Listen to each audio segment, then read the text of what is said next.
De más está decir que ninguno de los 106 pasajeros llegó a su destino y nadie ha vuelto a verlos. ¿Qué pasó con estas personas y con el tren? ¿Se perdieron para siempre? Algunos creen que no fue así. Cerca del final de su viaje, el tren debía atravesar un largo túnel. Entró en él, pero nunca salió por el otro extremo. Fue como si literalmente se hubiera desvanecido. Solo hallaron a 2 pasajeros, se encontraban bastante mal y sus relatos no parecían tener mucho sentido. Hablaron de una densa niebla que los asustó mucho y los llevó a saltar. 15 años después, comenzó a circular la historia de un grupo de 104 italianos que aparecieron en la Ciudad de México, afirmando que habían llegado en tren desde Roma.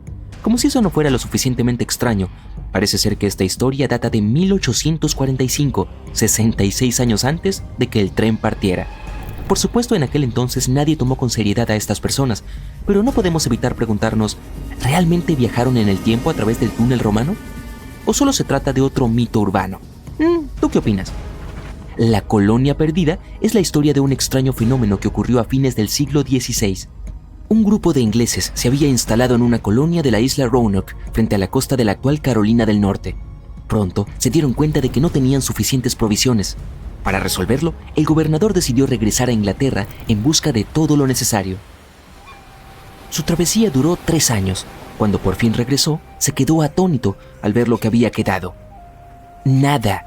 Toda la población de la colonia había desaparecido. El único recuerdo era una palabra grabada en un árbol. Actualmente nadie sabe qué pasó con estas personas o qué significa la palabra tallada. Ahora, ¿un faro sin un operario? Tal vez te parezca imposible, pero escucha esto. En el noroeste de Escocia se encuentran las Islas Flannan. No tienen nada de especial. No son más que un puñado de rocas y hierba, con excepción de un faro famoso que esconde un oscuro secreto. En 1900, los 3 guardias del faro desaparecieron misteriosamente y nadie volvió a verlos. Desde entonces, las islas están completamente abandonadas. El faro pasó a tener un sistema automatizado en la década de 1970. Ninguna lista de lugares donde desaparecen cosas podría estar completa sin este misterioso bosque de Transilvania, una región de Rumanía. Y por si lo estás pensando, no tiene nada que ver con el famoso conde Drácula. Se llama Bosque de Hoia y ha sido testigo de fenómenos insólitos. Aquí no solo desaparecen personas, algunos han oído todo tipo de ruidos extraños, desde voces femeninas hasta susurros. También están los que afirman haber viajado en el tiempo entre los espeluznantes árboles del bosque. Aseguran que literalmente viajaron unas horas hacia el futuro antes de regresar. La autopista Yellowhead es un tramo de carretera ubicado en la Columbia Británica, Canadá. A partir de la década de 1960 y a lo largo de los años, ha recibido mucha atención debido a algunas misteriosas desapariciones. Como consecuencia, se ha ganado el apodo de Carretera de las Lágrimas. No hay una explicación razonable de por qué la gente sigue desapareciendo aquí. Lo más sorprendente es que la mayoría de estas personas eran mujeres jóvenes. Esta zona triangular, que se extiende por encima del desierto y las montañas de Sierra Nevada en el estado de Nevada, recibió bastante atención debido a una desaparición ocurrida en 2007. Un navegante, aviador y aventurero llamado Steve Fossett voló hasta aquí en una avioneta y desapareció. Lo buscaron sin descanso por meses, pero no encontraron rastros de él ni de la aeronave. Un año después, el misterio del destino de Fossett se resolvió por fin, cuando un excursionista halló sus documentos de identidad y más tarde un equipo de búsqueda encontró los restos de la avioneta. Bien, es uno de los destinos naturales más visitados del mundo, pero el Parque Nacional de Yosemite esconde algunos oscuros secretos. A pesar de su belleza y su abundancia de vida salvaje, un total de 45 personas han desaparecido en este mismo lugar. Nadie sabe qué pasó. Tal vez deberíamos preguntar a los osos locales, puede que sepan algo. Incluso hay historias de personas que desaparecieron de un sector del parque para aparecer en un lugar completamente distinto y no con toda su ropa. Sin embargo, esto no ha impedido que más de 3 millones de personas que visitan el parque cada año deambulen por los alrededores. Y siempre que un barco se hunde, uno al menos esperaría encontrar fragmentos de él en el fondo del mar, ¿cierto? Bueno, no si viajas por el lago Superior. Se encuentra en la frontera entre los Estados Unidos y Canadá y se hizo famoso por su gran número de desapariciones de barcos. Claro, tal vez tenga que ver con los vientos de tormenta, pero eso no explica por qué algunos barcos simplemente desaparecen por completo, sin que aparezca ni una pieza de ellos, ni siquiera en el fondo del lago. Así todo, atrae a muchos turistas cada año. Vienen a bucear y a ver los restos de algunos de los barcos que aún siguen aquí. El fondo de este lago incluso contiene lo que queda del famoso SS Edmund Fitzgerald, Cuando zarpó el 7 de junio de 1958, era el barco de mayor tamaño de los Grandes Lagos de América del Norte, y actualmente sigue siendo la embarcación más grande que se haya hundido en la zona. Al igual que otros sucesos, la causa exacta del naufragio sigue siendo un misterio. Era una noche oscura. Habíamos salido a caminar. De pronto, una luz blanca y brillante apareció en las vías del tren. Se acercó más y más, hasta que alcanzó el bosque y se desvaneció repentinamente. La historia relatada por cientos de testigos suena bastante normal, hasta que te enteras de que esas vías llevan mucho tiempo abandonadas y deterioradas. El último tren que podría haber explicado la luz partió al otro mundo hace muchos años. El misterioso tren fantasma se convirtió en la atracción de San Luis, una pequeña aldea en la provincia canadiense de Saskatchewan. Allí viven unas 400 personas y muchos la visitan para ver la luz de San Luis. Apareció en libros, internet y programas de televisión como Misterio sin resolver. Durante décadas, nadie logró explicar qué era realmente. Algunas personas habían visto una luz blanca, otras decían que en realidad era roja. Una leyenda urbana aseguraba que la luz roja venía de una linterna que llevaba el maquinista del tren fantasma, quien había perdido la vida una noche mientras revisaba las vías. Los científicos intentaron refutar las teorías que involucraban fantasmas, pero no tuvieron éxito. Finalmente, 2 estudiantes de secundaria del norte de Saskatchewan decidieron entrar en escena. Fueron testigos del tren fantasma por primera vez en un viaje a San Luis. Una de las chicas supuso que debía provenir de los faros de un auto, pero necesitaba evidencia para demostrarlo. Junto a su amiga, decidió hallar una respuesta y hacer un informe para la Feria de Ciencias. Realizaron varios viajes de campo a San Luis para investigar. Las jóvenes cazafantasmas usaron un mapa detallado, una brújula y un sistema de GPS, algo bastante inusual en el 2001. Dieron con el lugar donde la luz fantasma era apreciada con más claridad. Después, dibujaron una línea recta sobre el mapa hacia el punto de donde provenía la luz y marcaron todos los caminos que pasaban junto a la línea o sobre ella. El padre de una de las chicas decidió ayudarlas. Estacionó su auto en varios lugares cerca de la línea e hizo parpadear las luces. Ellas no alcanzaban a verlo, ya que todos los sitios parecían demasiado bajos. Por fin, hallaron un segmento de carretera en la cima de una colina. El padre pasó 20 minutos encendiendo y apagando las luces desde allí. Cada vez que se encendían, las estudiantes veían el tren fantasma. Cuando dio vuelta el auto, también vieron la misteriosa luz roja. El lugar estaba bastante lejos de las vías, así que era posible verlo gracias a la difracción. La luz pasaba por una pequeña apertura, tal vez unos árboles, y se hacía más grande. Por su proyecto, estas chicas ingeniosas recibieron medallas doradas en la Feria de Ciencias. 10 años más tarde, una historia similar tuvo lugar en Anson, Texas. Todas las noches, los residentes veían una luz misteriosa en un punto de la carretera. La llamaron la luz de Anson, y creían que se trataba de una madre con una linterna que buscaba a su hijo. Él había desaparecido tiempo atrás en una tormenta de nieve. Su mamá fue a buscarlo y nunca regresó. Un grupo de estudiantes desconfiaba de esta historia fantástica y decidió hallar la fuente de luz con sus iPhone. Siguieron Google Maps por el camino de tierra hasta la carretera que parecía ser la fuente de la luz. A medio camino de su destino, se hizo evidente que la luz provenía de los autos y no de una madre con una linterna. Es fácil ser un cazafantasmas con tus amigos al aire libre. Pero ¿qué pasaría si hubiera un fantasma en tu propio hogar? Eso es lo que le sucedió a una familia que se mudó a una casa vieja en 1921. Era enorme. Las luces funcionaban a base de gas, no tenía electricidad y contaba con muchos pasillos. Una clásica casa de película embrujada.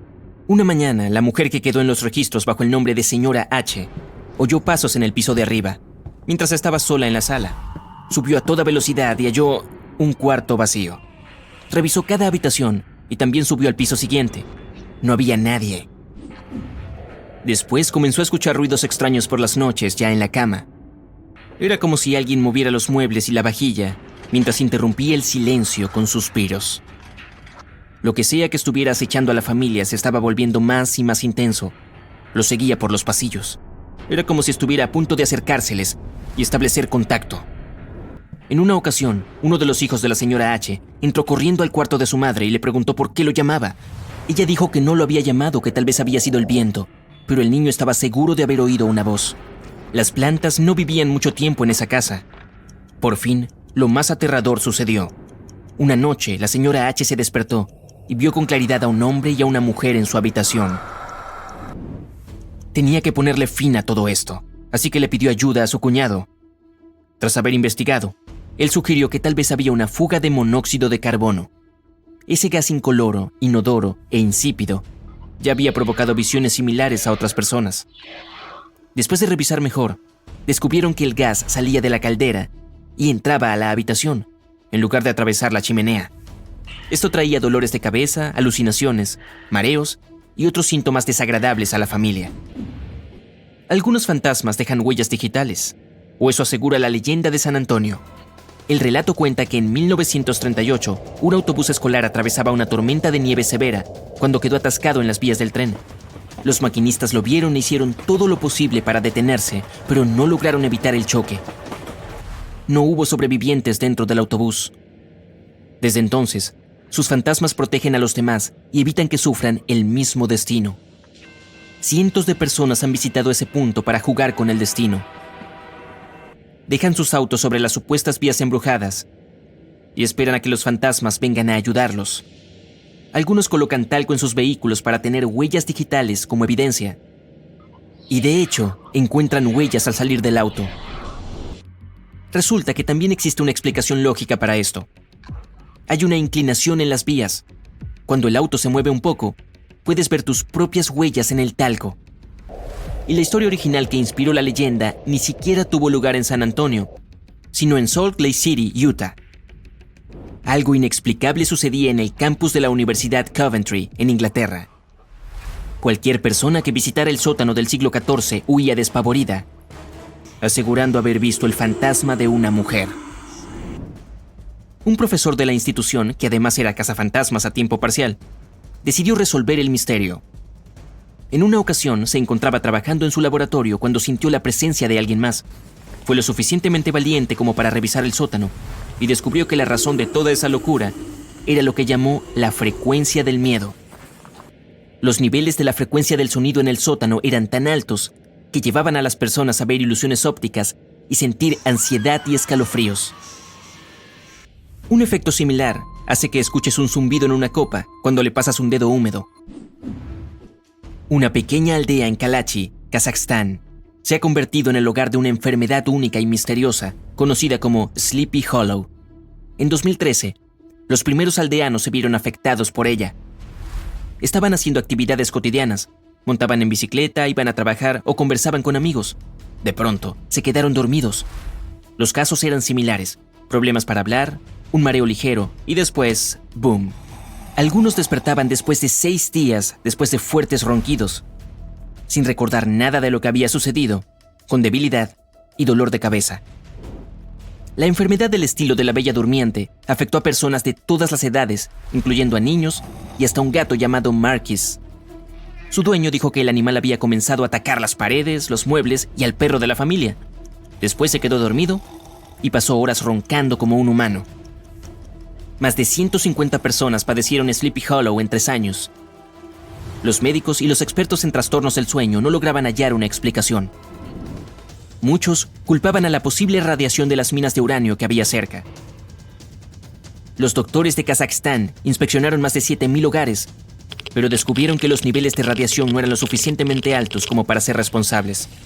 También buscaron metales pesados y bacterias en el suministro de agua de la zona, pero todo estaba en orden.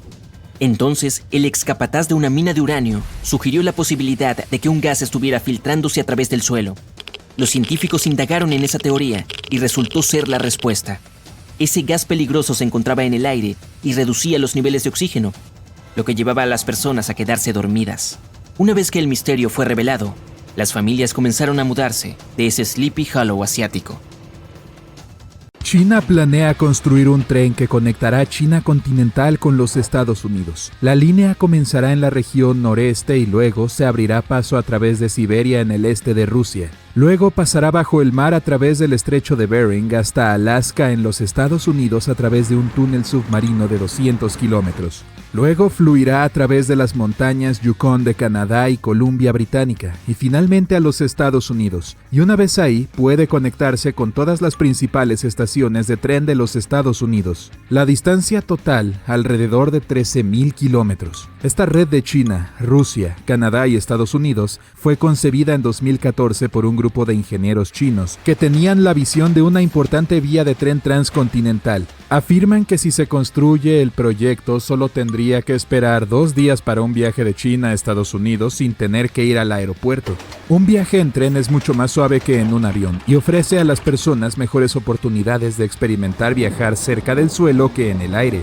Y el viaje en sí puede impulsar el turismo en los 4 países. A pesar de que un viaje en avión desde China a los Estados Unidos es de 14 horas, dependiendo de dónde vengas, cualquiera podría experimentar el placer de mirar por la ventana y verse a sí mismo atravesar la Tierra. Este nuevo sistema ferroviario será 2.900 kilómetros más largo que el ferrocarril transiberiano, y el túnel en sí será 4 veces más largo que el del Canal de la Mancha. Si el proyecto recibe luz verde, costaría un total de $200,000 millones. Construir sobre la superficie principal no será tan complicado y desafiante como cabría esperar. Pero el túnel en el estrecho de Bering requerirá muchos ingenieros calificados y experimentados para construirlo, y ya han descubierto cómo lo van a hacer.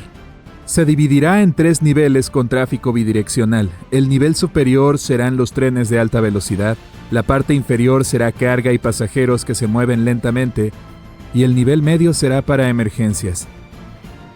El tren de carga puede mover hasta 100 millones de toneladas de carga, lo que representa el 8% de la carga mundial entre Europa, Rusia, China, Japón, Corea del Sur, Canadá y los Estados Unidos. Los pasajeros que deseen salir de Alaska a Rusia y viceversa, solo tendrán que tomar un tren de alta velocidad de 20 minutos hasta su destino. Solo el túnel en el estrecho de Bering costará alrededor de $35,000 millones. De principio a fin, podría tardar entre 12 y 15 años en completarse. El proyecto involucrará a muchas empresas internacionales y de construcción para ayudar a completarlo. Este podría ser probablemente el proyecto más caro de la historia si se financia adecuadamente. Será lo suficientemente fuerte como para soportar las heladas aguas del estrecho de Bering y las fuertes olas que lo rodean. La línea ferroviaria China-Rusia-Canadá-América sería el megaproyecto más caro y ambicioso de la historia y tardaría años en completarse. Pero según algunas fuentes, China confía en tener la tecnología necesaria para hacer algo de esta escala. Cambiará la industria de transporte para siempre y aumentará el turismo en todos los continentes. Si se construyera este proyecto, técnicamente sería posible viajar desde una estación de tren en Portugal hasta los Estados Unidos. Europa tiene una impresionante red de trenes que están todos conectados entre sí. Desde el este de Europa hasta Asia Central, puedes tomar un autobús desde ciertos países hasta llegar a China. Durante los últimos 20 años, la veloz red ferroviaria de China ha crecido increíblemente. Tiene la red ferroviaria de alta velocidad más grande del mundo, que cubre más de 37,000 kilómetros. Con sede en Shanghái, también es el tren comercial más rápido que recorre 430 kilómetros por hora. Entonces, una vez en China, puedes subirte a cualquier tren y salir a toda velocidad hacia donde quieras. Será la mejor experiencia de viaje viajar solo en tren de un continente a otro. No será necesario viajar en avión. Entonces, si tienes miedo a volar, esta será la manera perfecta de viajar. Pero construir túneles de trenes bajo el agua no es fácil. Los mejores ingenieros deben averiguar todos los riesgos de antemano. El túnel del Canal de la Mancha, o Eurotúnel, es un tren submarino que te lleva de Londres a París en solo 2 horas y media a velocidad de crucero. El tren está altamente equipado con la tecnología más avanzada del mercado para asegurar un viaje cómodo. Si tienes algo que hacer, puedes abrir tu computadora portátil y conectarte al Wi-Fi. ¿Quieres tomar un descanso? Simplemente dirígete a la cafetería para tomar una copa y disfruta de la sensación de estar en el salón y de las excelentes bebidas. Y si quieres ver una película o ponerte al día con tu serie favorita, el tren también te lo ofrece. No sentirás que pase el tiempo, ya que puedes relajarte en los lujosos asientos de cuero de la clase Business Premier. El tren viaja a unos 300 km por hora y se considera el tren submarino más largo del mundo, teniendo en cuenta que la mayor parte está sumergido. El túnel en sí tiene 50 kilómetros de largo y costó $6,3 mil millones. Comenzó a construirse en 1988 y se completó 6 años después, en 1994. Fue considerada una de las 7 maravillas del mundo moderno en línea con el Empire State Building en Nueva York, el Canal de Panamá y el puente Golden Gate de San Francisco. Y al igual que el proyecto soñado de China a Estados Unidos, este túnel tiene 3 vías, 2 para trenes y una más pequeña para emergencias. Cada vagón tiene 775 metros de largo y se necesitaron 13,000 empleados para construirlo. A pesar de que muchas personas visitan la ciudad del amor y el centro multicultural de Europa en Londres, la importación y la exportación también circulan en el Eurotúnel. Según algunos informes, el 26% de los bienes comercializados pasa entre el Reino Unido y el resto de Europa cada año. China aprobó el primer tren de alta velocidad submarino desde el puerto de Ningbo, cerca de Shanghái a Shushan, que es un grupo de islas en la costa este de China. El nuevo ferrocarril se extenderá por alrededor de 80 kilómetros con una parte decente construida bajo el agua. Lo que lo hace más genial es que el tren se apoyará en una pista magnética donde las cabinas flotarán sobre las vías y se moverán a toda velocidad. Si este proyecto se convierte en realidad, lo más probable es que se sienta como viajar en un tren real. Puedes reservar cabinas y habitaciones con varios dormitorios y alojamientos. Serías tratado como un invitado de honor en cualquier ceremonia. El entretenimiento y la comida constantes están disponibles durante todo el día. Los precios de los boletos pueden variar, pero siguen siendo caros, por lo que no todo el mundo puede permitírselos. Hay Wi-Fi de alta velocidad en todas las áreas, con algunos de los mejores asientos del mundo. Será posible vivir en Europa y trabajar en Asia sin volar. Incluso vivir en Rusia y trabajar en Alaska puede ser una realidad. Y si estás en los Estados Unidos, también puedes permanecer en tierra y aún llegar a Londres a través de la red. Y una vez que llegues a Europa, tendrás que tomar el tren a París y luego el Eurotúnel a Londres. Pero hasta ahora no ha habido novedades sobre el proyecto. Chocó contra un muro económico y todavía se encuentra en las etapas de conceptualización. Muchos críticos no se limitaron a decir que este proyecto no puede revolucionar la industria del transporte, sino que podría hundirla en más deudas. Afirman que los barcos de carga y los vuelos son igual de buenos y mucho más baratos, por lo que no es necesario invertir cantidades tan grandes de dinero en algo que quizás solo un puñado de personas pueda usar. Mover carga a través de trenes no será necesariamente tan rápido como en aviones o barcos. Si esta red de trenes reemplaza el transporte marítimo y los vuelos, muchas personas que trabajan en la aviación tendrían que cambiar de trabajo y pasar a los trenes. Por supuesto, algo como esto no sucedería de la noche a la mañana y probablemente tomaría décadas. Este proyecto podría incluso abrir las puertas a países de Asia y África para construir trenes de alta velocidad como una mega red, todos conectados entre sí.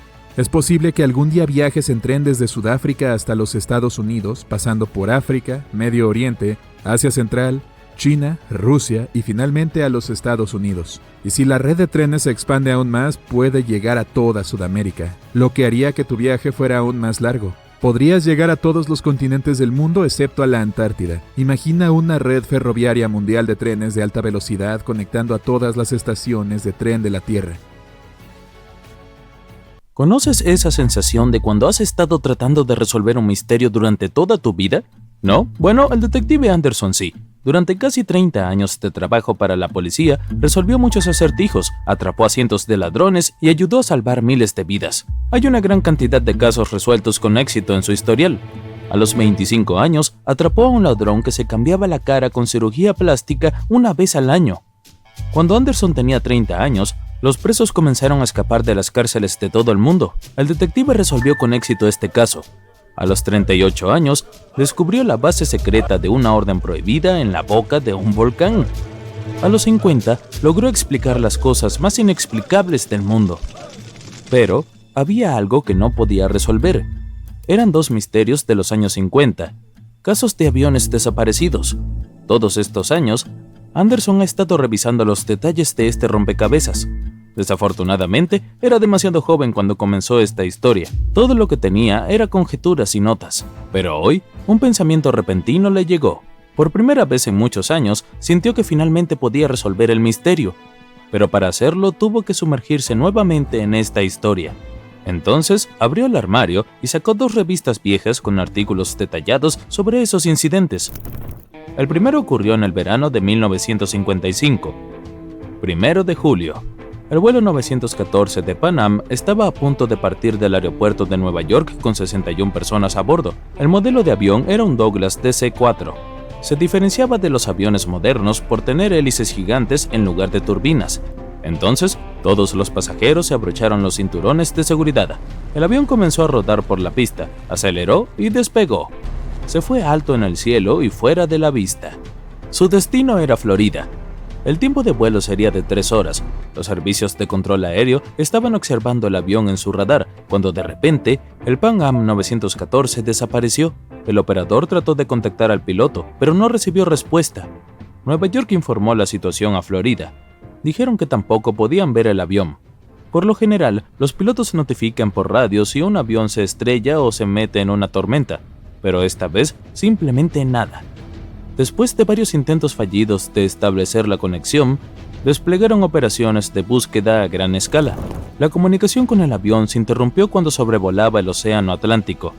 Por lo tanto, la compañía aérea tuvo que admitir que la aeronave se había estrellado contra el agua. Pero esta versión no tenía pruebas. Cuando los aviones caen de esa manera, los rescatistas encuentran escombros flotantes. Algunas partes de la cabina o del equipaje siempre salen a la superficie. Esta vez, los rescatistas no hallaron nada. El avión no transmitió ninguna señal de socorro y no dejó ningún rastro del accidente. Parecía que simplemente había desaparecido en el aire. La gente se olvidó de este desastre por 37 años, y entonces sucedió algo extraño.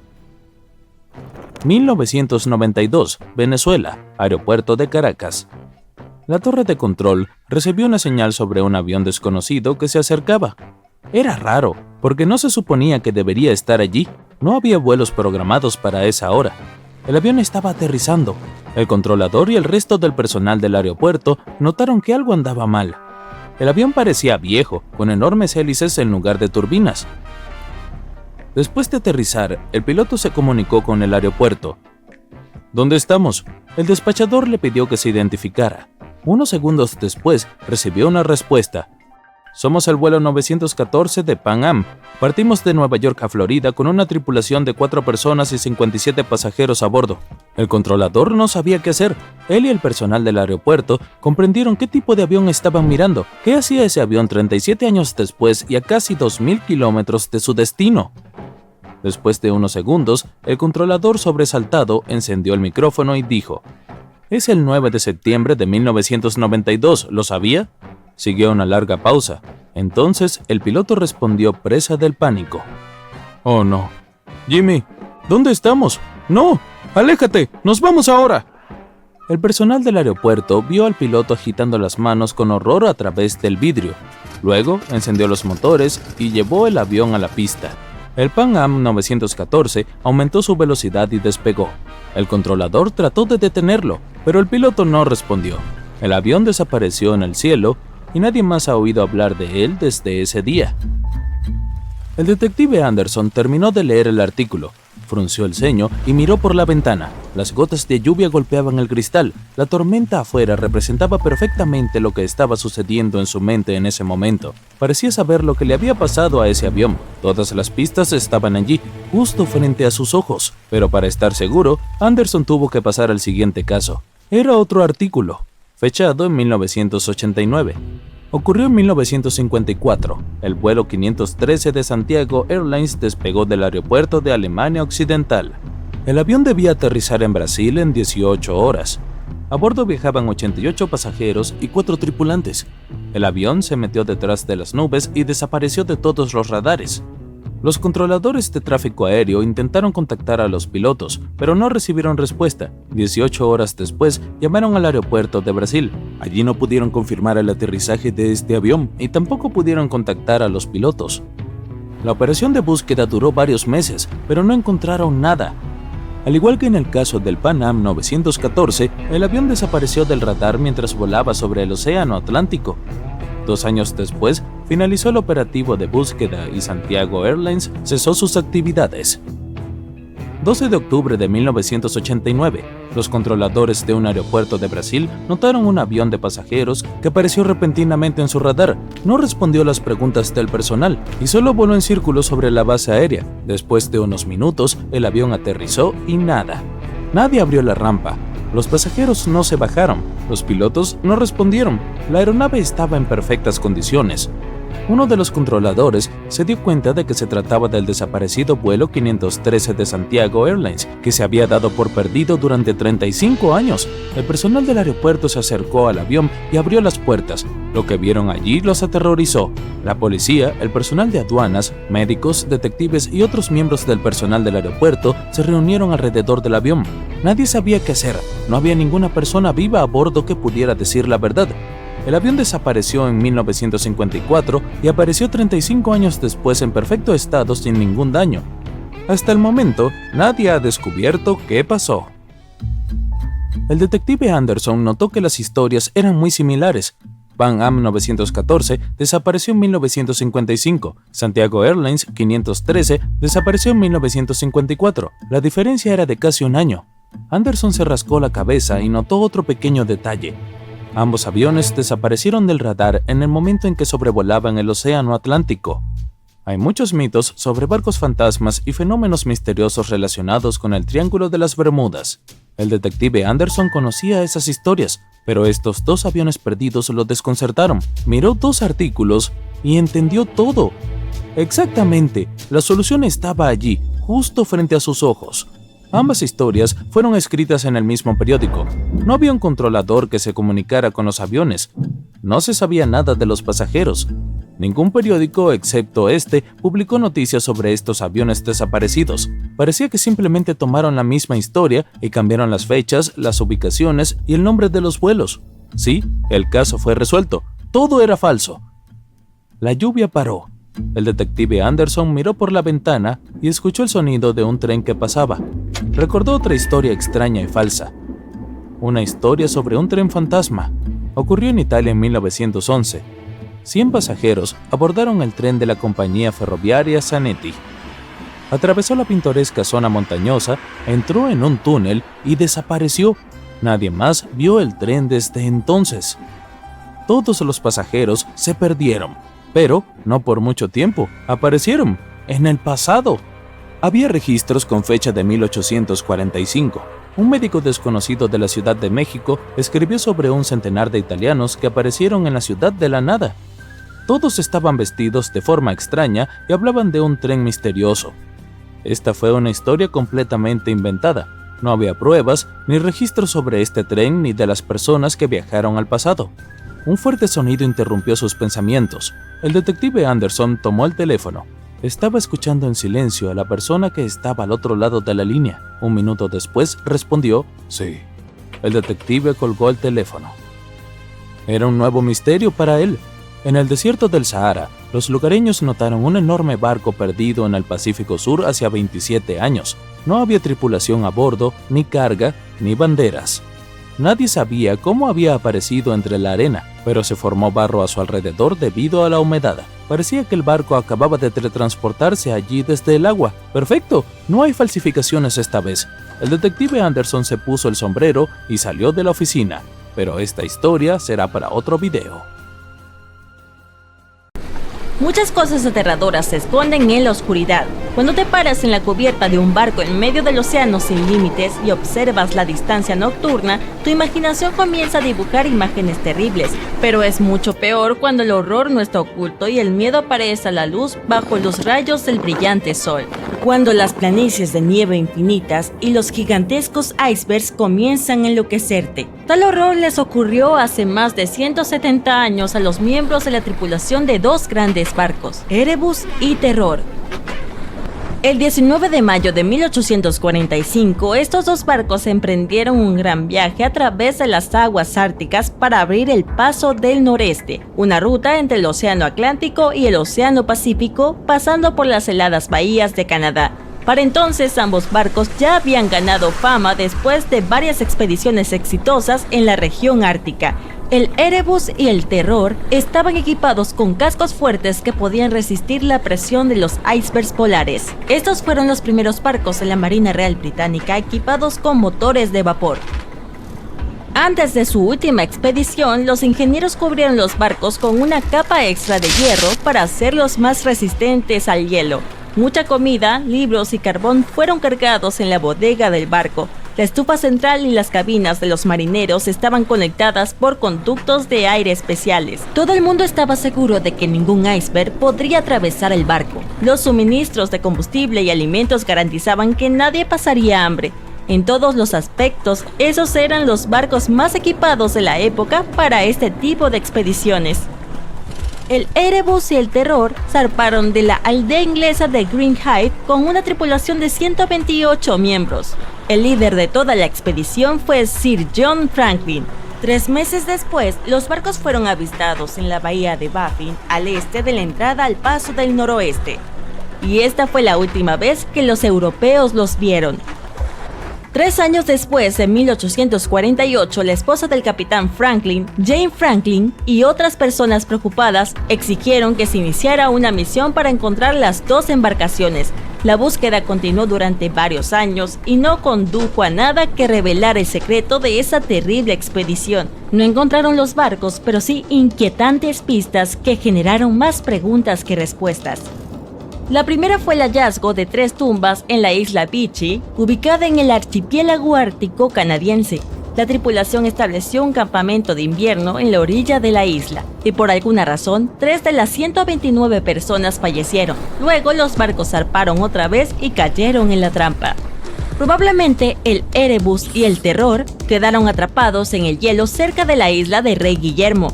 En medio de una llanura nevada, rodeados por vientos fríos y hielo, la tripulación comenzó a experimentar serios problemas. Según una teoría, la comida enlatada contenía mucho plomo.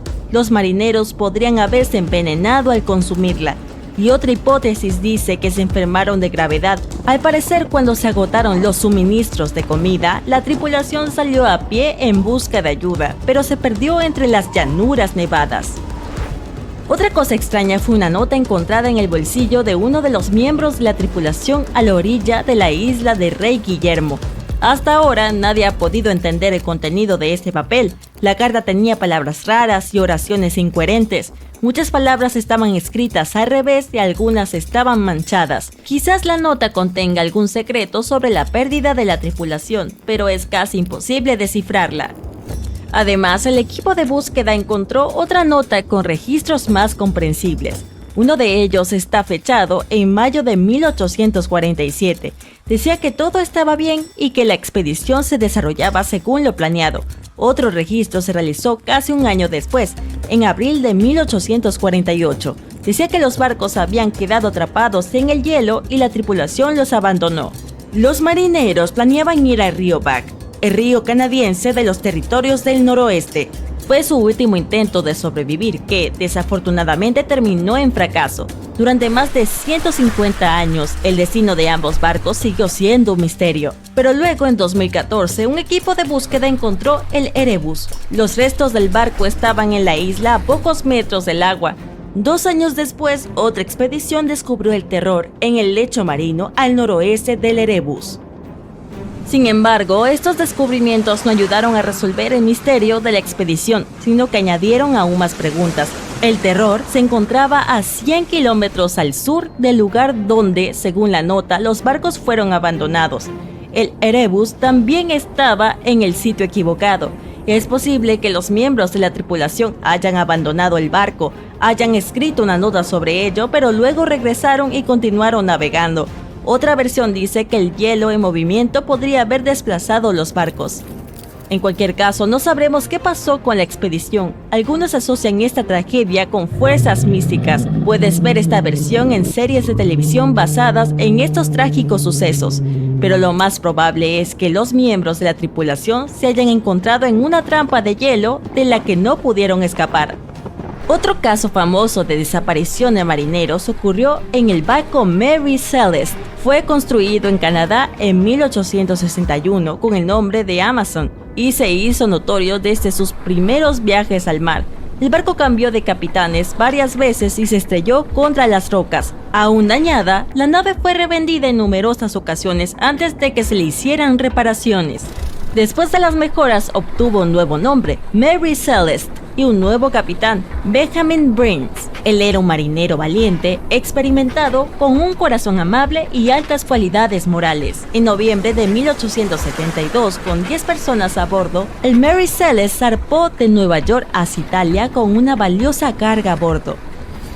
Unos días después, otro barco, el Dei Gratia, siguió la misma ruta desde el puerto de Nueva York. En algún lugar entre los Azores, el capitán del Dei Gratia, David Morehouse, notó un barco a unos 10 kilómetros de distancia que navegaba de manera extraña. Se balanceaba de lado a otro como si nadie estuviera sosteniendo el timón.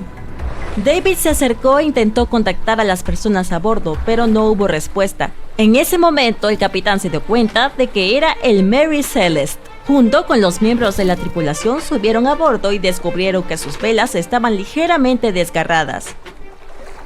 Había agua en la bodega, pero se podía bombear fácilmente. Las pertenencias de la tripulación estaban en los camarotes y la carga no había sido tocada. Solo faltaba un bote salvavidas y un cronómetro, que es un aparato de navegación. La última entrada en el libro de registro decía que el viaje iba según lo planeado. Una de las versiones decía que la bomba de agua de la bodega podría haber estado llena de carbón. Antes del último viaje, el Mary Celeste transportó una gran cantidad de este material y algo de él podría haber quedado atrapado dentro de la bomba. Cuando el barco entró en una tormenta, la bodega se inundó un poco y el capitán Brins no pudo entender cuán crítica era la situación. Había demasiados barriles, por lo que no pudo determinar el nivel del agua. Era peligroso permanecer a bordo, ya que el barco podría hundirse. Por lo tanto, el capitán decidió evacuar en un bote salvavidas. Quizás estaban cerca de la tierra y Brins decidió navegar en esa dirección, pero la tormenta se intensificó y hundió el bote. Otra versión dice que el Dei Gratia atacó al Mary Celeste y se deshizo de su tripulación para obtener la carga. El tribunal no pudo probar esta hipótesis, pero la reputación del capitán David Morehouse se vio dañada y tuvo dificultades para encontrar trabajo después de este incidente. La historia de Mary Celeste se volvió mundialmente famosa, por lo que la gente creó muchas versiones diferentes. Por supuesto, hubo quienes afirmaron que algo místico le había sucedido al barco, pero tales teorías no tienen evidencia. Hay tantos registros y documentos en internet sobre este caso que cualquiera puede intentar discernir la verdad de la ficción. Hay un barco a la deriva en algún lugar del océano sin tripulación. La última vez que alguien lo vio fue hace más de 50 años. Su historia recuerda a la del holandés errante, una embarcación destinada a navegar eternamente y a traer desgracia a quien la vea en el mar, o al menos eso dice la leyenda. Pero a diferencia del holandés errante, el SS Weichimo fue definitivamente real. Este fue construido para una compañía alemana en Hamburgo y comenzó como un barco de carga común. Comenzó a comerciar suministros entre Hamburgo y Suecia en el mar Báltico a partir de 1914. Tenía un potente motor de vapor y un casco hecho de acero. Unos años después pasó a ser propiedad británica. Luego, en los años 20, una compañía canadiense lo compró por alrededor de $18,000, una cantidad de dinero enorme en aquel entonces. El nuevo propietario, la compañía de la bahía de Hudson, utilizó activamente el barco durante varios años.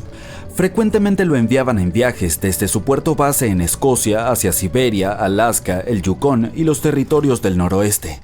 También navegaba por el canal de Panamá e incluso por el canal de Suez, llevando a bordo pieles de animales para la venta. A veces también transportaba pasajeros. Había completado 9 viajes exitosos antes de que esta racha de buena suerte llegara a su fin. A partir de la década de 1930, el SS Weichimo comenzó a tener problemas con el hielo y las tormentas. Cuando quedó atrapado por primera vez en el hielo en octubre de 1931, algunos de los tripulantes lograron escapar hacia Alaska. 15 de los 22 marineros decidieron quedarse con su barco e intentar salvarlo. Llevaban a bordo pieles y otras cargas valiosas valoradas en aproximadamente $58,000. La empresa les envió suministros para sobrevivir el invierno. Establecieron un campamento cerca del barco con escotillas, lonas y otros materiales y descargaron la carga. A fines de noviembre, una ventisca azotó la zona y parecía que se había llevado el barco consigo. La plataforma de hielo había resistido, pero la embarcación se había soltado. Algunos miembros de la tripulación estaban seguros de que había naufragado, pero poco después escucharon a uno de los lugareños que había avistado su barco a unos 72 kilómetros de su campamento. La tripulación siguió adelante con sus vidas y el barco comenzó su viaje como un buque fugitivo. La gente avistaba el SS Baichimo aproximadamente una vez al año hasta 1969. Por lo general era visto cerca de la costa de Alaska. Un hombre que iba hacia Nome con su trineo de perros, prospectores, exploradores y cazadores de tesoros, todos afirmaron haber visto el SS Baichimo. Alguien intentó abordarlo y llevarlo al puerto, pero terminó varado en él durante días debido al terrible clima. Otros tuvieron más suerte y lograron llevarse un bote ballenero, algunos muebles y otros objetos valiosos del barco. Aquellos que se acercaron a él vieron que estaba dañado y le faltaba la hélice. Aún así se mantuvo a flote sin tripulación durante al menos 38 años y se convirtió en el barco fantasma que más tiempo ha navegado en la historia. En 2006, las autoridades de Alaska iniciaron un proyecto para resolver el misterio del barco fantasma del Ártico y finalmente encontrar al SS Baichimo, ya fuera sobre o bajo el agua. Sin embargo, hasta ahora no se ha tenido éxito. El SS Baichimo sigue siendo uno de los aproximadamente 4.000 barcos que han desaparecido frente a las costas de Alaska. Si la leyenda del siglo XVII no miente, este barco fantasma podría estar navegando en algún lugar junto al holandés errante. Esta embarcación, también llamada holandés volador, pertenecía a la Compañía Neerlandesa de las Indias Orientales. Su capitán logró hacer lo imposible para esa época y navegó de los Países Bajos a Indonesia en solo 3 meses. Decían que volaba sobre el mar y algunas lenguas maliciosas explicaban que había hecho un pacto con las fuerzas del mal para lograrlo. Una vez, cuando el barco navegaba de regreso a casa, su capitán y la tripulación desaparecieron sin dejar rastro. Hay muchas versiones sobre lo que les ocurrió. Una de las primeras dice que intentó entrar al puerto en el Cabo de Buena Esperanza. Se encontró con una terrible tormenta y se hundió, ya que no había capitán que pudiera salvarlo. Otra leyenda cuenta que el capitán se negó a obedecer a los cielos para dejar que el barco se hundiera durante la tormenta. Entonces una espantosa forma luminosa golpeó la embarcación y a la tripulación, y desde entonces fue condenada a vagar eternamente sin descanso. Muchos marineros han afirmado haber avistado al holandés errante. El duque de York, quien se convertiría en rey de Inglaterra, mencionó haberlo visto en aguas australianas. Justo después de avistar el barco, el hombre que lo vio primero cayó desde lo alto de un mástil y no sobrevivió. Hubo más encuentros con este barco legendario hasta mediados del siglo XX. Las embarcaciones casi colisionaban con él cuando el holandés aparecía de la nada. Los científicos tienen una explicación más lógica para este misterio: la Fata Morgana, que no debe confundirse con Hakuna Matata, por cierto. Cuando estás en el mar en un día caluroso y el aire está todo ondulado, se siente como cuando miras la carretera en un día de verano abrasador. Eso se debe a algo llamado refracción atmosférica. Cuando la luz pasa a través de diferentes capas de aire con distintas temperaturas y densidades, se dobla y retuerce. A veces, bajo ciertas condiciones, esta flexión de la luz puede crear ilusiones ópticas realmente bizarras sobre el océano, como avistamientos del holandés volador.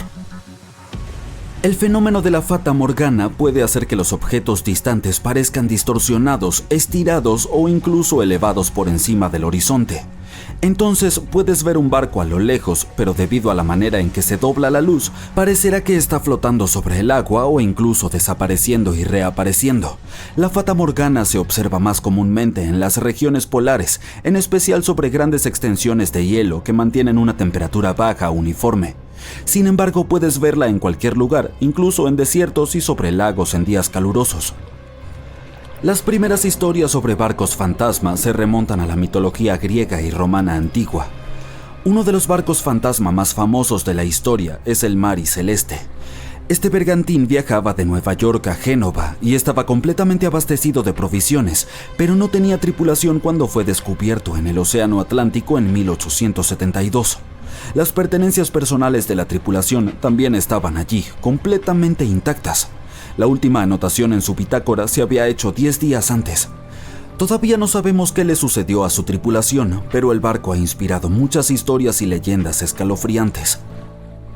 La Lady Lovibond fue otra goleta legendaria que se cree naufragó frente a la costa de Kent a mediados del siglo XVIII. La historia cuenta que el capitán del barco, Simon Reed, acababa de casarse, por lo que llevó a su esposa a bordo para un crucero de celebración a pesar de la superstición de que podría traer mala suerte. Estaban de camino a Portugal cuando el primer oficial, quien también estaba enamorado de la nueva esposa del capitán, enloqueció por celos. Atacó a otro miembro de la tripulación y luego tomó el timón y dirigió el barco directamente hacia los temidos bancos de arena de Goodwin. Nadie a bordo sobrevivió y se dice que el bergantín reaparece como un barco fantasma cada 50 años. En la actualidad, muchas embarcaciones son abandonadas de forma intencional y se convierten en barcos fantasma. Hay miles de ellas flotando en ríos, lagos, canales y aguas costeras de Estados Unidos. Algunas personas pierden sus barcos en tormentas y otros fenómenos meteorológicos extremos. Otras deben abandonarlos porque mantenerlos puede costar el 10% del precio de la embarcación. Además, el amarre de un barco puede sumar varios miles de dólares cada año. Muchas embarcaciones son construidas con fibra de vidrio, por lo que un propietario no puede simplemente reciclarlas como chatarra. Por lo tanto, cuando quieren deshacerse de ellas, a menudo las amarran a un muelle y se escabullen, las dejan flotando lejos de la costa o intentan hundirlas. Pero este es peligroso, por decirlo menos. Cuando los barcos fantasmas se hunden en aguas poco profundas, pueden causar daños a los arrecifes de coral, manglares, humedales, hábitats de ostras y zonas pantanosas. Además, pueden colisionar con embarcaciones regulares sin esperarlo y causar problemas reales. Así que no abandones tu barquito. Ya está dicho. La historia de una atrevida joven marinera estadounidense llamada Tammy Oldham Ashcraft te pondrá la piel de gallina. Allá por 1983, cuando apenas tenía 23 años, tuvo una gran aventura. Junto a su novio británico, Richard Sharp, se le encomendó la tarea de navegar por el océano desde Tahití hasta San Diego, California, en un yate de lujo. Pero ya sabes cómo puede ser el océano, no siempre está calmo. 20 días después del inicio del viaje, los dos tortolitos quedaron atrapados en un huracán de categoría 4 que llegó con olas monstruosas y vientos malvados. Aunque resistieron contra las olas desatadas, el yate volcó mientras se retorcía entre dos olas. Lo último que quedó grabado en la memoria de Tammy antes de quedar inconsciente durante 27 horas fue la imagen de Richard gritando mientras una ola enorme golpeaba el barco. Más tarde, ella plasmó su angustiosa experiencia en un libro que posteriormente se convirtió en una película. Tammy tenía bastante experiencia en el mar antes del fatídico viaje, poseía grandes habilidades para navegar y ya había cruzado el Pacífico 2 veces. Al partir de Tahití hacia San Diego, al principio tuvieron un viaje tranquilo, pero un par de semanas después empezaron los problemas. Los agarró un viento tropical que venía de Panamá y antes de que se dieran cuenta, la tormenta se estaba moviendo hacia el oeste y ganando intensidad. La pareja hizo esfuerzos para llegar a una zona segura, pero el huracán se movía a una velocidad increíble. Usualmente duraría poco, pero en este caso, el huracán seguía avanzando. Y es que enfrentarse a olas gigantes y vientos huracanados es suficiente para provocarle pesadillas a cualquiera. El barco sufrió una paliza, y a pesar de la preparación de los navegantes, lidiar con mares tan agitados fue una tarea monumental. La embarcación saltó al aire sobre unas olas altísimas y cayó estrepitosamente, haciendo temblar toda la estructura. Richard estaba en la cabina de mando, agarrado con un arnés de seguridad, mientras navegaban sobre un mar furioso. Pero entonces se toparon con unas olas rebeldes surgidas de la nada. Una de estas olas hizo que el bote diera una voltereta de 360 grados, y eso fue lo último que Tammy recuerda. Cuando recobró la conciencia, Richard no estaba por ninguna parte. Los arneses de seguridad destinados a mantenerlo atado al bote estaban rotos. Sin nadie cerca para recibir sus señales de socorro, Tammy se quedó con una radio de larga distancia que no funcionaba después de 2 semanas de azote constante del mar. Todo lo que tenía era una radio de alta frecuencia VHF de corto alcance que dejó de funcionar después de 5 días debido a los daños por el agua. Estaba sola y completamente aislada. Tammy tuvo que depender de sus herramientas básicas para navegar hasta Hawái. Y utilizando la posición del sol determinó su latitud, y una vez que encontró su reloj, también pudo calcular su longitud. Le llevó un tiempo, pero logró llegar hasta Hawái. Durante el tiempo que estuvo perdida en el mar, Tammy demostró cuán ingeniosa era. Recordó haber intentado poner en marcha el motor, pero algunas partes del barco se habían derretido sobre el eje de la hélice. A pesar de sus conocimientos de mecánica, no podía perder tiempo intentando reparar algo que podría estar completamente dañado. En su lugar, se basó en su formación como contramaestre. Tammy también llevó un registro de su tiempo en el mar, siempre consciente de que si no lograba sobrevivir, este podría ser el único indicio de lo que había sucedido. Luego admitió que su estado mental había sido frágil durante su calvario. A pesar de todo, aseguró que el instinto de supervivencia humano es increíblemente fuerte. Ella quería vivir. Y nuestro próximo héroe es un hombre llamado Steve Callahan. Su historia, aunque suena como un guión de Hollywood, es tan real como increíble. En 1982, Steve participó en una regata de vela en solitario a través del vasto océano Atlántico. Para ello utilizó un vehículo de diseño propio, orgullosamente llamado Napoleón Solo. Era un barco fuerte y confiable, construido para resistir tormentas y desafiar a las olas. Pero había un clima impredecible que destrozó la flota de la carrera y hundió un montón de barcos. Steve tuvo que apartarse y atracar su amado Napoleón Solo en España para hacer algunas reparaciones urgentes. Y después de reparar el barco, Steve se puso en marcha de nuevo, esta vez con la mira puesta en las Islas Canarias. Estaba decidido a cruzar el Atlántico y llegar a las arenosas costas de Antigua. Lamentablemente su barco fue azotado por fuertes vientos que lo dejaron significativamente dañado. Steve se encontró sin más opción que abandonar su embarcación y se subió a una balsa salvavidas inflable. Pero decidió que no se iba a rendir sin luchar. Antes de que el Napoleón Solo se hundiera en las profundidades del Atlántico, se sumergió repetidamente en las aguas turbulentas para rescatar lo que pudiera. Con algunos elementos esenciales asegurados, luchó contra el hambre, la sed y la soledad durante los siguientes 76 días. Unos pescadores finalmente lo encontraron y lo llevaron a un hospital en donde comenzó su recuperación. Podrías pensar que aquí es donde termina la historia, pero su increíble saga de supervivencia fue publicada en revistas de navegación, presentada en numerosos programas de televisión y finalmente plasmada en su propio libro. Pero el récord del mayor tiempo perdido en el mar fue establecido por un hombre llamado José Salvador Alvarenga. Él es un alma increíblemente resistente cuya tenacidad y voluntad para sobrevivir se convirtió en material de leyendas. Eso se debe a que durante 438 largos y difíciles días estuvo a la deriva. Pescador de profesión, José no era ajeno a los caprichos impredecibles del mar. Su aventura más aterradora comenzó un día como cualquier otro, en el año 2012. Ese fue el día en que José y su compañero de pesca se alejaron de las costas de un pintoresco pueblo de pescadores llamado Costa Azul, en México. Era su primer viaje juntos. La vida, sin embargo, les tenía reservada una desagradable sorpresa. Poco después de haber dejado atrás la comodidad de la costa, fueron emboscados por una furiosa tormenta que zarandeó su pequeño bote como si fuera un juguete, desviándolo de su curso. El motor del barco y la mayoría de sus aparatos electrónicos quedaron inservibles. José, demostrando su rápido pensamiento, logró hacer una llamada de radio a su jefe para pedir ayuda antes de que el dispositivo de comunicación dejara de funcionar, pero no recibió respuesta. Resulta que durante 5 implacables días la tormenta jugó con ellos. Cuando los cielos finalmente se despejaron, José y su compañero se encontraron perdidos sin idea de dónde estaban o de cómo regresar. Para empeorar las cosas, la tormenta se había llevado la mayoría de sus equipos de pesca, dejándolos apenas con las herramientas básicas de supervivencia. Su bote ya no tenía velas, motores ni remos. Mes tras mes, ellos vagaban sin rumbo. Su sustento provenía de la madre naturaleza, agua de lluvia y una variedad de criaturas marinas como peces, tortugas y aves.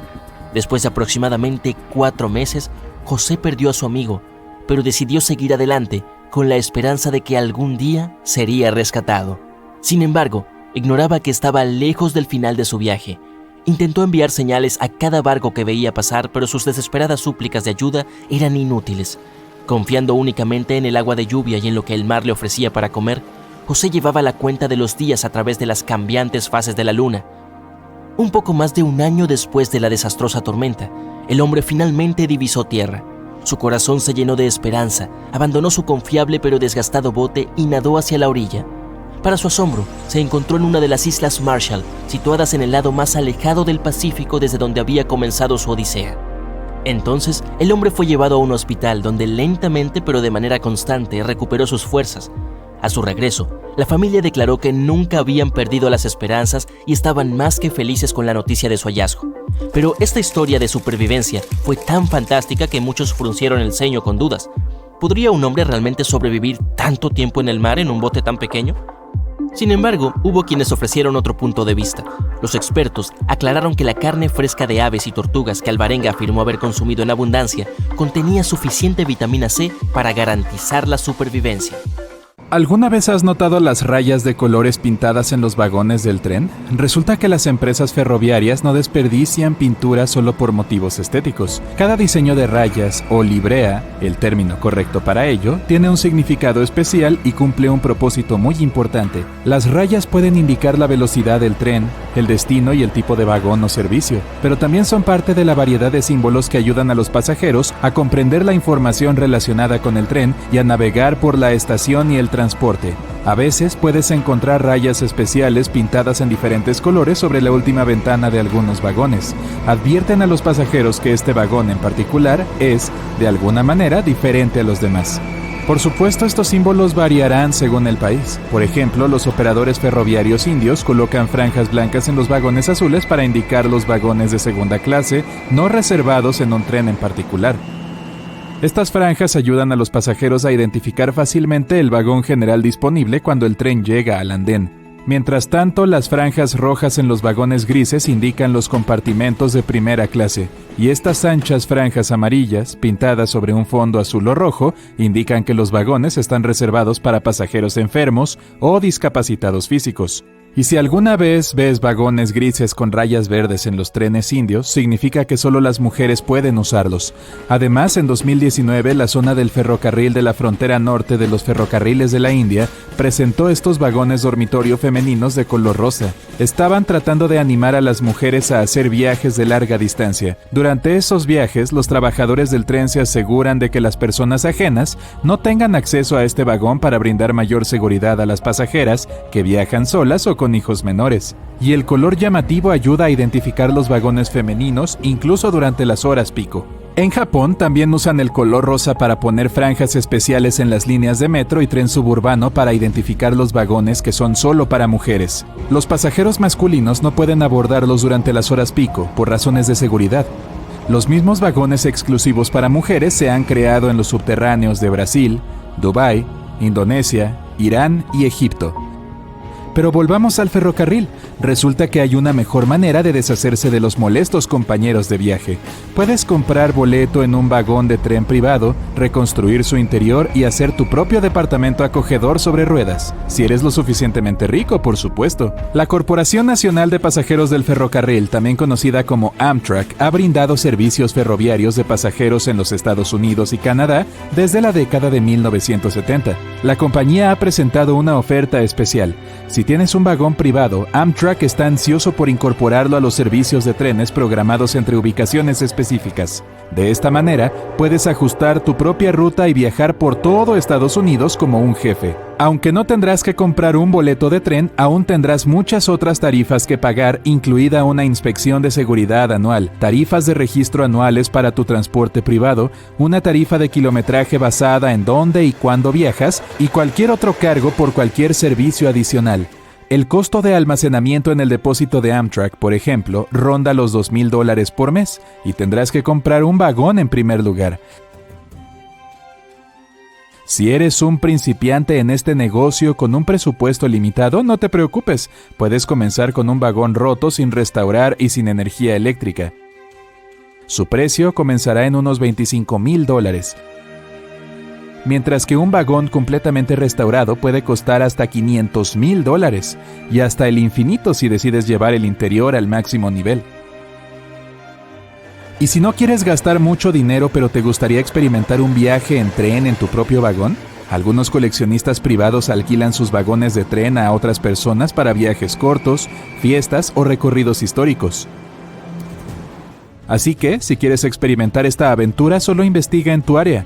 Algunos de estos recorridos te permitirán visitar vagones de obras maestras con interiores restaurados verdaderamente sofisticados. Aunque tener un vagón privado es un pasatiempo muy costoso, al menos puedes pintarlo y decorarlo como tú quieras. Mientras tanto, los vagones comerciales ordinarios tienen esquemas de color corporativos, estrictos, y no pueden darse el lujo de ser originales. A veces vemos trenes muy similares propiedad de la misma compañía, pero las franjas que decoran los vagones en el exterior siguen siendo ligeramente diferentes. ¿Te has preguntado alguna vez por qué? ¿Quién decide eso y qué significa? Suele significar que los trenes han sido pintados en distintos momentos y en diferentes lugares, siguiendo la evolución del brand book corporativo y la llegada de nuevos modelos de locomotoras y vagones. Por ejemplo, Amtrak, lo mencioné anteriormente, ¿recuerdas? Ha desarrollado una variedad de esquemas de pintura en su material rodante desde el comienzo de los servicios ferroviarios interurbanos de pasajeros. Hay 7 esquemas básicos o fases en uso. Estas utilizan arreglos geométricos de rojo, blanco y azul que representan los colores de la bandera de los Estados Unidos. Los temas se parecen, pero los pasajeros más atentos definitivamente no tendrán dificultades para detectar esas pequeñas variaciones. Aquí está la llamada Fase 1, presentada por primera vez en 1972. Amtrak pintó sus locomotoras con el elegante color niebla platino, o en términos más simples, gris claro. Pusieron el icónico logo de la flecha en el lateral y pintaron los techos de negro. La nariz está pintada de rojo a propósito, hace que la locomotora sea más visible para los peatones y los conductores. La compañía cubrió sus vagones de pasajeros con pintura plateada y luego con franjas rojas y azules, enmarcadas con delgadas líneas blancas al nivel de las ventanas. Luego se colocó el logotipo de Chevron en uno o ambos extremos. 2 años después, la empresa comenzó a operar las nuevas locomotoras GE E60 y lanzó el esquema de pintura Fase 2. Reemplazaron la famosa nariz roja y el logotipo de Chevron y pintaron franjas similares a las de los vagones de pasajeros. La mayoría de los vagones de pasajeros se mantuvieron esencialmente sin cambios desde la Fase 1, excepto por la eliminación del logotipo de Chevron. Después de 2 años, Amtrak introdujo la Fase 3 y aún la usa en algunas unidades. Eliminó las rayas blancas exteriores tanto en vagones de pasajeros como en las locomotoras. La franja interior se ensanchó y las franjas rojas, blanca y azul se hicieron igualmente anchas. La compañía también pintó los trenes de turbinas de gas y el tren de prueba LRC de blanco y puso franjas en la parte inferior del tren. La banda blanca era bastante reflectante y dejaba lugar para la información del vagón. Continuando con nuestro desfile de modas de trenes, en 1993 la compañía presentó la Fase 4. Fue un cambio sorprendente después de la era anterior del estilo tradicional rojo, blanco y azul. La Fase 4 tiene 2 franjas rojas delgadas y una franja azul oscura gruesa. En este periodo, Amtrak puso en servicio los vagones Superliner 2 nuevos. En 1997, Amtrak distribuyó este esquema entre algunas locomotoras en los servicios del corredor noreste. Son muchos ajustes hasta ahora, pero pasemos a la siguiente fase. Cuando Amtrak comenzó a operar juegos de trenes de alta velocidad, Acela Express en 2000 lanzó la Fase 5 y todavía se usa ampliamente en la actualidad. Pintaron las locomotoras de color gris claro. En la parte superior pintaron una franja azul que era más oscura que las de las fases 1 a 3, pero más clara que la de la Fase 4, y la parte inferior estaba decorada con una fina franja roja reflectante. La empresa colocó su logotipo cerca de la parte delantera o trasera de las unidades. Mientras tanto, Express Boxcars recibió rayas azules tanto en la parte superior como en la inferior, y todos los vagones que no eran de pasajeros, como los portaequipajes de Autotrain, recibieron un acabado completamente gris con una raya y un logotipo rojos. Y ahora nos dirigimos a la Fase 6, también conocida como Fase 6B. ¿Por qué? No preguntes. Amtrak la introdujo en 2002 y actualmente se utiliza en la mayoría de los vagones de pasajeros. Mantuvieron el mismo estilo de franjas que la Fase 4, incluidas franjas anchas en las ventanas de los vagones de un solo nivel y franjas finas en los Superliners. La franja reflectante roja del umbral y el azul de tono medio de la Fase 5 todavía están en uso. Los vagones de un solo nivel tenían logotipos blancos dentro de una franja azul, mientras que los Superliners tenían logotipos azules debajo de las franjas. 5 de las primeras 6 locomotoras Siemens Charger ALC42 conservaron este hermoso esquema de Fase 6, en su mayoría cuerpo azul con rojo y negro alrededor del parabrisas y chevrones rojos y plateados en la parte trasera. En julio del 2021, Amtrak celebró su aniversario número 50 y presentó algunos diseños nuevos para marcar este hito.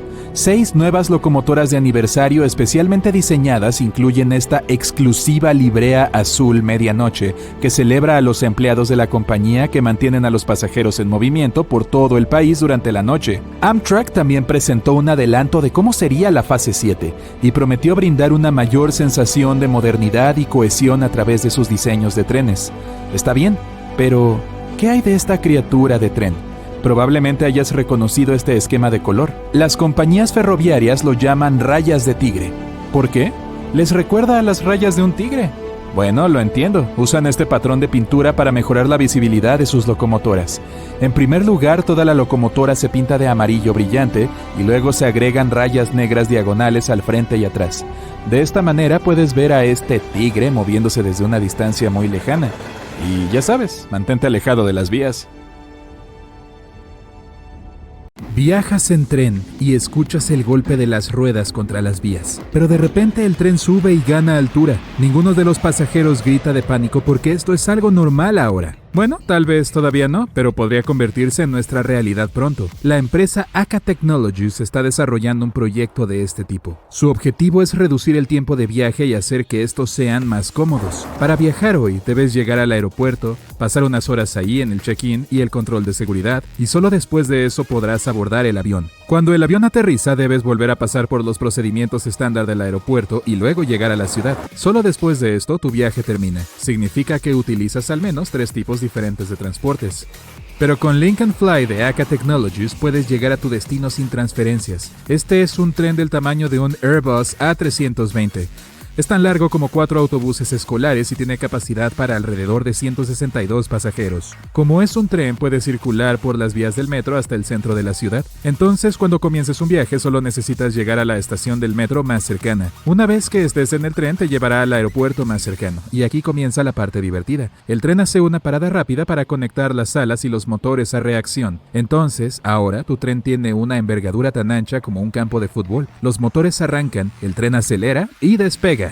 Después de que aterriza el tren volador, las alas se desprenden nuevamente y estás en el camino al centro y a tu destino, sin transferencias, sin tener que esperar un taxi. Y nuevamente puedes bajarte en cualquier estación del metro. Los aviones transformados que pueden circular por la ciudad son un futuro lejano. Por ahora, esta empresa está desarrollando una solución más sencilla para reducir la sobrecarga de los aeropuertos. En lugar de tener un avión estacionado justo al lado de la puerta, los pasajeros abordarán el avión desde dentro del edificio del aeropuerto. Luego, el fuselaje saldrá a la pista y se unirán las alas con los motores, así como la cabina con los pilotos. Aquí tienes, el avión está listo para despegar. Este sistema hará que el embarque y el despegue sean 30 minutos más rápidos que antes. La empresa tiene previsto fabricar distintos tipos de fuselajes desmontables. Para vuelos cortos tendrán una capacidad de unas 160 personas. Habrá cabinas de 2 pisos para vuelos de larga distancia y de mayor capacidad. Las cabinas VIP se pueden personalizar como en un jet privado, y si se quitan todos los asientos, la cabina se puede utilizar como avión de carga. Link and Fly tiene un sistema de seguridad especial en caso de que la cabina se separe de las alas durante el vuelo. 3 paracaídas en la parte delantera y 3 en la parte trasera de la cabina se desplegarán automáticamente. También hay cohetes de frenado que pueden ayudar a reducir rápidamente la velocidad. De esta forma, el fuselaje descenderá de forma lenta y segura. Unos segundos antes de tocar el suelo, la cabina lanzará airbags adheridos a la parte inferior del fuselaje para un aterrizaje lo más suave posible. Otra opción para viajar más rápido es el Airbus Pop-Up. Es una especie de taxi que puede viajar por carretera y por aire. En el futuro, simplemente debes pedir un taxi de este tipo desde tu tableta, teléfono o incluso gafas inteligentes y esperar a que llegue el vehículo. El automóvil en sí consiste en una cabina para pasajeros que es la mitad del tamaño de un sedán moderno. Tiene capacidad para 2 personas y tiene un diseño e interfaz futuristas. La segunda parte es el módulo de tierra. Es el chasis y las ruedas para circular por carreteras convencionales. Entras en la cápsula y, después de eso, la inteligencia artificial hace todo el trabajo por ti. Dirige el automóvil de manera segura y te lleva a tu destino. Cuando sales de la cabina, el módulo de tierra va a la estación de carga más cercana. Para mayor comodidad, las estaciones de carga estarán ubicadas en toda la ciudad, por lo que no tendrás que esperar mucho para un taxi. Pero si tu destino está lejos, te espera un viaje más interesante. Como en el primer caso, te subes a un módulo sobre ruedas. El módulo de tierra te lleva al lugar de despegue más cercano. Ahí la cápsula se une al módulo de aire. Esta cosa parece un dron gigante. Engancha la cápsula del pasajero y se eleva, separando la cápsula del módulo de tierra. Ahora es un taxi volador. Puedes disfrutar de la belleza de la ciudad desde arriba. Luego aterrizas en una plataforma especial. La cápsula se vuelve a conectar con el módulo de tierra y te lleva a tu destino mientras el módulo aéreo se carga para el próximo viaje. Los cohetes podrían ser otra revolución en los viajes de larga distancia. Por ahora solo los usamos para volar al espacio, pero en el futuro podrían reemplazar completamente a los aviones. Digamos que vas de Nueva York a Shanghái, que está al otro lado del planeta. La plataforma de lanzamiento del cohete puede estar en el agua, en algún lugar de Lower Bay. Abordarás un ferry que te llevará al cohete. Una vez que lo alcanzas, tomas asiento junto con otros pasajeros.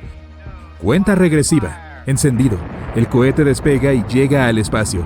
Ahora viaja a unos 27.031 kilómetros por hora. Cuando está en órbita, el vehículo de lanzamiento se desacopla del cohete de pasajeros y regresa a la estación de aterrizaje. Ahí repostará y se preparará para el próximo lanzamiento. En este momento, el cohete con los pasajeros utilizará su propio motor para volar alrededor de la Tierra. Vuelve a entrar en la atmósfera y aterriza en una plataforma sobre el agua cerca de Shanghái. Este vuelo dura solo 39 minutos, en comparación con las 15 horas que necesita un avión convencional. Pero hay una desventaja en esos viajes. Un cohete hace mucho más ruido, por lo que las plataformas de aterrizaje deben estar lejos de las ciudades. Esto aumentará el tiempo de viaje. El otro problema es la fuerza G. De pie en el suelo sientes un G. Cuando despegas en un avión normal sientes alrededor de 1,5 G. Pero cuando viajas en cohete, la fuerza G que experimentarás será el doble de fuerte, y si llegas a 5 G te desmayarás. De vuelta al suelo, en 2010 la cantidad de automóviles en el mundo superó los 1.000 millones, y para 2030 se espera que este número se duplique. Por lo tanto, debemos luchar contra los constantes atascos de tráfico en las carreteras. El autobús elevado podría ser una gran solución para eso. En realidad esta cosa no parece un autobús, tiene 2 carriles de ancho y puede constar de varios vagones. Dicho autobús podría transportar hasta 1.200 pasajeros a su capacidad máxima, y viajará por carreteras regulares. Tendremos que equipar las carreteras a lo largo de su recorrido con rieles en ambos lados. El autobús elevado en sí se moverá a unos 2 metros sobre la carretera. Esto es comparable a viajar en el segundo piso de un autobús de 2 pisos de Londres. Y no interferirá con el tráfico en la carretera. Los autos regulares aún podrán transitar por ahí. El autobús elevado será totalmente eléctrico y estará impulsado por piloto automático. Su techo tendrá una gran superficie totalmente cubierta por paneles solares. En días nublados se alimentará directamente desde los rieles. El embarque de pasajeros se llevará a cabo en estaciones especiales ubicadas sobre el suelo. Para emergencias habrá una rampa inflable justo en el medio del autobús. De esta forma, los pasajeros podrán bajar de forma segura. Algunos conceptos de un autobús de este tipo incluso sugieren que los bastidores con las ruedas deberían poder elevarse. Por ejemplo, para sortear un obstáculo. Si un automóvil se descompone justo en el camino del autobús elevado, levantará una parrilla, avanzará y bajará las ruedas sobre los rieles. Luego hará lo mismo con la rejilla trasera. De esta manera, el autobús podrá moverse por la ciudad a aproximadamente 59,5 km por hora. Es más rápido que conducir en un atasco. Otra opción para evitar el tráfico son los túneles. Podrías viajar a través de ellos en tu propio auto. Un hipotético sistema de túneles debajo de las grandes ciudades tendría múltiples puntos de entrada. Conducirías tu auto hasta una plataforma especial y luego la plataforma bajaría. Acelerarías en el túnel a 200 km por hora. Podrías llegar al otro extremo de la ciudad en solo unos minutos. La plataforma luego levantaría tu automóvil de regreso a la superficie y seguirías conduciendo hasta tu destino final. Los túneles también pueden ser el futuro de los viajes entre ciudades. Primero tendrías que llegar a una especie de estación de tren. Ahí subirías a una cápsula de pasajeros. Estas cápsulas albergarían de 4 a 6 pasajeros. Luego pasarían al túnel. Se acoplarían un grupo de cápsulas y se conectarían con la cápsula transportadora. Bombas especiales succionarían el aire del túnel y la cápsula transportadora se movería en un vacío casi completo. Teóricamente, este tren podría alcanzar velocidades más rápidas que las de los aviones comerciales e incluso más rápidas que la velocidad del sonido. Por lo tanto, podrías llegar de la ciudad de Nueva York a Los Ángeles en solo 3,5 horas, en comparación con las 6 horas en un vuelo convencional. Después de llegar a tu destino, la cápsula transportadora se abriría y las cápsulas de pasajeros llegarían a la estación.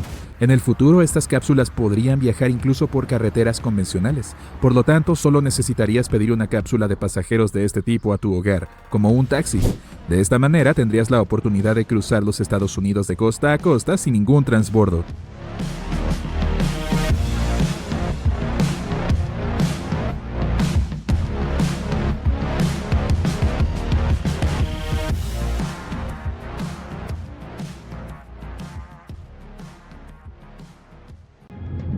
Una computadora antigua permaneció inactiva bajo el agua durante miles de años. Cuando fue descubierta a principios del siglo XX, la gente la confundió con un simple trozo de metal y madera. Pero una vez que fue estudiada adecuadamente, el mecanismo de Anticitera sacudió lo que sabíamos sobre los antiguos griegos y su conocimiento de la astronomía. ¿Es realmente una computadora? Depende de lo que consideres que es. Sabemos que el primer dispositivo mecánico de este tipo fue diseñado en 1822 y solo podía ayudar con cálculos simples. El mecanismo de Anticitera tampoco tiene un teclado o pantalla.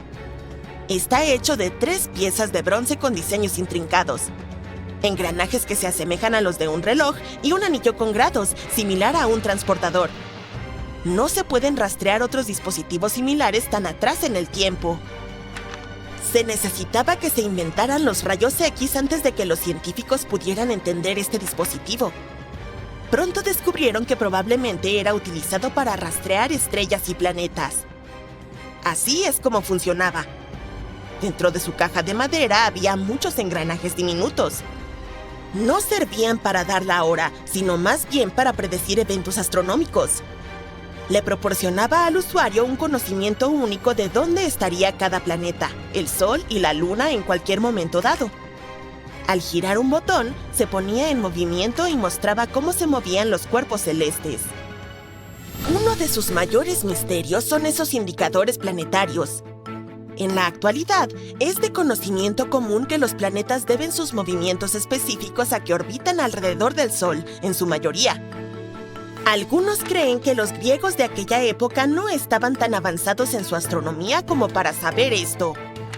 Algunos eruditos griegos antiguos propusieron la idea de que el Sol estaba en el centro del universo conocido, pero no era una teoría ampliamente aceptada. La razón es simple. Si la Tierra está girando sobre su eje y dando vueltas alrededor del Sol, ¿por qué no podemos sentir que se mueve? Algunas partes del mecanismo de Anticitera pueden estar aún en el fondo del mar, mientras que otras pueden haberse perdido para siempre, así que puede que nunca sepamos la verdad sobre su propósito. La historia oficial sobre la primera batería, que fue inventada alrededor del siglo XIX. Estaba hecha de discos de cobre y zinc superpuestos con un trozo de tela entre ellos, sumergidos en una mezcla química especial para conducir electricidad. Algunos arqueólogos aseguran haber descubierto una batería 10 veces más antigua, llamada Antigua Batería de Bagdad. Así que, podría ser que la tecnología para inventar baterías haya estado oculta ante nuestros ojos. A simple vista, la Antigua Batería de Bagdad se parece a un jarrón de arcilla cualquiera. Lo que la hace especial es su composición. Un conjunto de artefactos extrañamente anidados. Dentro de él había un cilindro de cobre que envolvía una vara de hierro. Esta habría atravesado la tapa del recipiente. El artista y arqueólogo que descubrió este dispositivo inusual nunca dejó un relato detallado de dónde, cuándo o cómo se topó con él. Pero la teoría ampliamente aceptada es que el objeto fue desenterrado en lo que ahora se conoce como Bagdad, en Irak. Otra cosa en la que la mayoría de los especialistas pueden estar de acuerdo es que se puede rastrear hasta la antigua ciudad de Ctesifonte. Sin embargo, su edad exacta sigue siendo un misterio. Algunos dicen que tiene más de 2000 años, otros que apenas tiene 1400 años. Incluso en el extremo más reciente de este espectro, todavía es considerablemente anterior a la primera batería eléctrica, que tiene solo un par de siglos de antigüedad. Debido a que no hay un registro oficial que acompañe al artefacto, existe la posibilidad de que nunca sepamos para qué servía. Entonces, ¿de dónde proviene la idea de que era una batería? Todo tiene que ver con esos dos metales encontrados en su interior, con diferentes electropotenciales, que son un componente clave de las baterías. También hay evidencia que sugiere que el recipiente alguna vez contuvo una solución iónica, que actuaba como un electrolito, la sustancia necesaria en las baterías para transportar la corriente eléctrica. Pruebas sobre la corrosión del recipiente insinúan que pudo haber contenido sustancias similares al vinagre. Incluso si estamos de acuerdo en que es una batería antigua, este artefacto solo podría haber generado un mero voltio o algo así. Pero los humanos antiguos no tenían televisores ni lavavajillas. Entonces, ¿para qué necesitaban una batería? Surgieron muchas teorías. A lo largo de la historia, las civilizaciones han explorado las aplicaciones de la electricidad en la medicina. Por ejemplo, los antiguos griegos encontraron alivio del dolor colocando peces eléctricos en sus pies. ¡Ay! Otra idea intrigante sugiere que tales baterías eran colocadas dentro de estatuas para crear un efecto de zumbido, lo que añadía una dimensión mística a las prácticas espirituales. Incluso existía la idea de que la batería se utilizaba en el dorado, el proceso de recubrir un metal con otro. Este método era usado por los joyeros en aquellos tiempos. Si no se utilizaba para proporcionar electricidad, la batería de Bagdad probablemente era un contenedor para pergaminos especiales. Entonces, la varilla de hierro habría sido el núcleo para el pergamino, envuelto alrededor de ella antes de ser colocado dentro del tubo de cobre. En otras partes del mundo, es una pequeña moneda que parece haber viajado en el tiempo. En 1957, un interesante trozo de metal fue descubierto en Maine por un arqueólogo aficionado. Al principio, creyó que era simplemente una moneda inglesa básica del año 1100. Pasaron años antes de que esta fuera estudiada adecuadamente, hasta 1978, cuando una revista local decidió destacar la moneda en un artículo titulado ¿Fueron los ingleses los primeros en encontrar América? Un experto en monedas de Londres la miró y supo de inmediato que algo no cuadraba. Esta no parecía inglesa en absoluto, sino más bien como un penique nórdico del siglo XI. ¿Cómo terminó una moneda vikinga en Maine? Un experto en monedas noruego luego visitó el Museo Estatal de Maine para inspeccionar el artefacto de cerca y confirmó su autenticidad. ¿Cómo llegó allí sigue siendo un misterio? Algunos especulan que viajó a través de rutas comerciales, cambiando de manos hasta terminar en Maine. Otros piensan que podría haber sido parte de un asentamiento vikingo más grande que aún no hemos descubierto. Pero luego están los escépticos que consideran que hay algo sospechoso. Ese aficionado inicial que descubrió la moneda tenía algunas conexiones que podrían haberle ayudado a obtener un centavo nórdico. Además, casi al mismo tiempo, había un montón de engaños relacionados con los vikingos circulando por ahí. La idea de los vikingos navegando por América no es precisamente nueva. Las sagas islandesas lo han sugerido durante siglos. Pero no fue hasta el descubrimiento de un sitio arqueológico en Terranova que la gente comenzó a tomarlo en serio. Aún así, no confirma si el centavo era genuino o no. La ciudad de Rockwall, en Texas, es famosa por su música en vivo y su ambiente familiar. Pero su nombre se debe a una curiosa formación rocosa que aún está envuelta en misterio. Bajo la superficie de la ciudad, yace una serie de piedras minerales duras apiladas de tal forma que asemejan una enorme muralla de rocas. Durante más de siglo y medio, las personas han reflexionado sobre los orígenes de esta estructura misteriosa.